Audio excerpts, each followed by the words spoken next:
چلیں ڈاکٹر صاحب، اب امید ہے بہتری کی طرف یہ بات جائے، لیکن پاکستان انسٹیٹیوٹ آف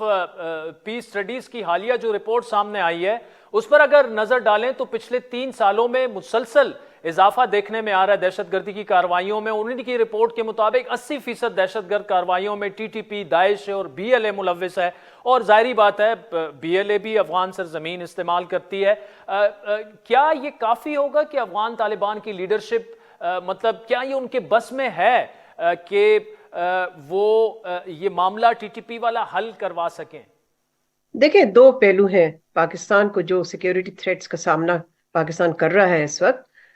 اور اس کا ایک پہلو انٹرنل ہے یعنی کہ اندرونی، اور ایک پہلو ایکسٹرنل ہے جس کا تعلق افغانستان کی طالبان ایڈمنسٹریشن کے ساتھ ہے۔ تو پاکستان کو بھی جو ایکشنز لینے ہیں، ظاہر ہے پاکستان کی جو سیکیورٹی ایجنسیز ہیں، پاکستان کی جو فوج ہے، ان کو ایک ایسی اسٹریٹجی کے تحت ان تھریٹس کا سامنا کرنا ہے جو شاید ہم نے وہ تسلسل نہیں دیکھا اپنی اس پالیسی میں جو کہ ہمیں ضرورت ہے۔